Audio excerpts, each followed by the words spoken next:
UGC net के exams खत्म होने का दौर जो है वो 7 जनवरी को ख़त्म हो चुका है और उसी के साथ-साथ आप यहाँ पे देख सकते हैं कि कुछ आपकी वैकेंसीज़ अब अलग-अलग यूनिवर्सिटीज़ में आनी थोड़ी बहुत शुरू हो चुकी हैं। तो उसी की शुरुआत के साथ यहाँ पर मैं आज डिस्कस कर रही हूँ आपके सामने चौधरी चरण सिंह यूनिवर्सिटी मेरठ, उत्तर प्रदेश की यूनिवर्सिटी जो कि एक सेंट्रल यूनिवर्सिटी है, रिकॉग्नाइज्ड बाय यूजीसी है, जहाँ पर आपकी कुछ वैकेंसीज़ आई हैं। आई कैन नॉट से कि बहुत सारे पोस्ट के लिए हैं, बट हाँ, काफ़ी कुछ प्रोमिनेंट सब्जेक्ट्स की ये वैकेंसी आप यहाँ पे देख सकते हो। तो क्या-क्या वैकेंसीज़ हैं, लेट्स सी। सबसे पहली बात, आप लोगों को आई होप ये चीज़ पता होगी कि जब भी आप यहाँ पे किसी यूनिवर्सिटी में पढ़ाने के लिए घुसते हैं, तो आप सबसे पहले असिस्टेंट प्रोफेसर के लिए एंट्री कर सकते हैं। तो ये वैकेंसी इंग्लिश के स्टूडेंट्स के लिए particularly UR post if I talk about which is your general post, उनके लिए यहाँ पर वैकेंसी जो है आई हुई है इंग्लिश की। और जो सब्जेक्ट्स आपके यूजीसी नेट में और आते हैं, उसमें आपकी सोशियोलॉजी की वैकेंसी जो है वो एसोसिएट प्रोफेसर के लिए है। साइकोलॉजी की वैकेंसी आपके यहाँ पे फिजिकली हैंडीकैप्ड के सेक्शन में आई है एक। तो सोशियोलॉजी और इंग्लिश की वैकेंसीज आपको जनरल कैटेगरी में देखने के लिए मिल रही है। उसके अलावा एजुकेशन की वैकेंसी आपको यहाँ पे देखने के लिए मिल रही है, but that is also on the highest position which is for UR only, and then as well as assistant professor नहीं, एसोसिएट प्रोफेसर नहीं, सीधा प्रोफेसर की वैकेंसी है। बट यहाँ पे काफ़ी लोग होंगे जो इसके लिए एलिजिबल होंगे, तो जल्दी से जाके अप्लाई कर दीजिए। कैसे करना है आपको अप्लाई, वो चीज़ आप समझ लेते हैं। पहली बात तो आपकी qualification as per the UGC norms है। तो if I talk about assistant professor की क्वालिफिकेशंस, आपका नेट क्वालिफाई होना चाहिए, ठीक है। आपका यहाँ पे रेलेवेंट सब्जेक्ट में मास्टर्स होना चाहिए विद 55%। आपके पेपर पब्लिश होने चाहिए, ठीक है। अपार्ट फ्रॉम दैट, अगर आपके पास पीएचडी होता है तो वो बहुत ही बड़ा एडवांटेज है असिस्टेंट प्रोफेसर में, बट नॉट मैंडेटरी। ये बात भी आप ध्यान रखेंगे। लेकिन जब हम यहाँ पे एसोसिएट की बात करते हैं और यहाँ पे प्रोफेसर की बात करते हैं, तो इसमें आपके टीचिंग एक्सपीरियंसेस भी साथ में जुड़ जाते हैं कि आपने कितने सालों तक पढ़ाया है, ठीक है। और वो चीज़ यहाँ पे कहीं ना कहीं किसी ना किसी स्पेस पे ये भी कॉम्पनसेट होती है कि आपके पास पीएचडी भी हो, तो वो भी बहुत अच्छा माना जाता है, ठीक है। अब यहाँ पर इस पर्टिकुलर पूरे के पूरे रिक्रूटमेंट नोटिस में आपको एक बात और ध्यान रखनी है कि इस केस में आपके जितना भी रिजर्वेशन का पॉलिसी है, वो तो आप देख ही चुके हो कि ऑलरेडी यहाँ पे कैटेगरी बेस्ड आपकी वैकेंसी है, बट यूआर की vacancy is for all the people.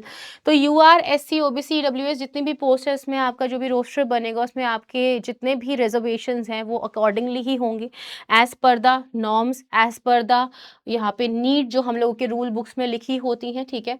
Apart from that, अगर आपको इस पोस्ट के लिए अप्लाई करना है, तो सबसे इंपॉर्टेंट है कि आप ये जानिए सैलरी जो है वो आपको एज पर यूजीसी नॉर्म्स ही मिलेगी। बिकॉज अगर आप यहाँ पे देखो तो आपकी स्टार्टिंग सैलरी जो है वो यहाँ पे अप्रॉक्सीमेटली 1 लाख तक देखी जाती है, अगर आप किसी सेंट्रल यूनिवर्सिटी में एंटर कर रहे हैं तो वो ही है ये, राइट। तो ये सेंट्रल यूनिवर्सिटी है, केंद्रीय विश्वविद्यालय ही है, जहाँ पे आपकी स्टार्टिंग एंट्री जो है वो 1 लाख के करीब ही स्टार्ट होगी।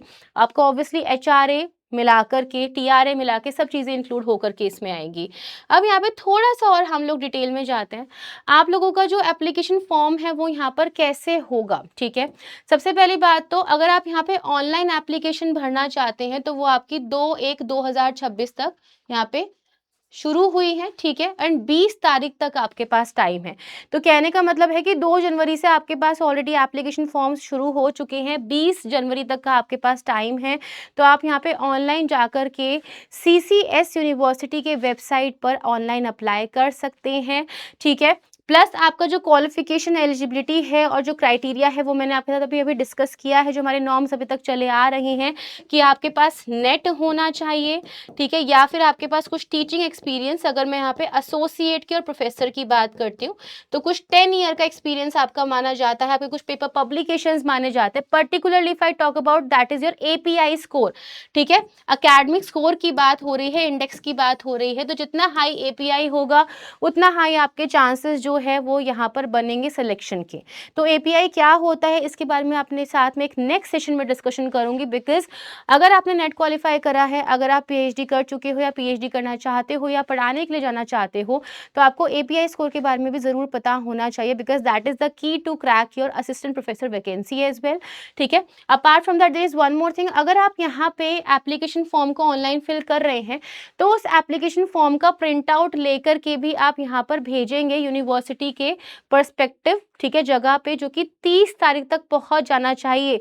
तो please note the hierarchy in this case कि वो क्या है। आप सबसे पहले यहाँ पे 2 से लेकर के 20 जनवरी तक अपना ऑनलाइन फॉर्म जो है वो फिल कर सकते हैं। उसके बाद आप उसका एप्लीकेशन लीजिए और एप्लीकेशन लेकर के उसे भेज दीजिए, ठीक है, सीसीएस यूनिवर्सिटी के एड्रेस पे। सारी की सारी इन्फॉर्मेशन आपको सीसीएस यूनिवर्सिटी यानी कि चौधरी चरण सिंह यूनिवर्सिटी के वेबसाइट पर मिल जाएगी, तो उसको ज़रूर विजिट करिएगा। सबसे पहला एडवर्टाइजमेंट यही है वहाँ पर जो लेटेस्ट चला हुआ है, ठीक है। सो जो भी एलिजिबल हैं इसके लिए जाकर के फटाफट से अप्लाई कर दीजिए, ताकि आपसे एक बहुत ही सुनहरा मौका यहाँ पे बिल्कुल भी ना छूटे। Bye bye, take care.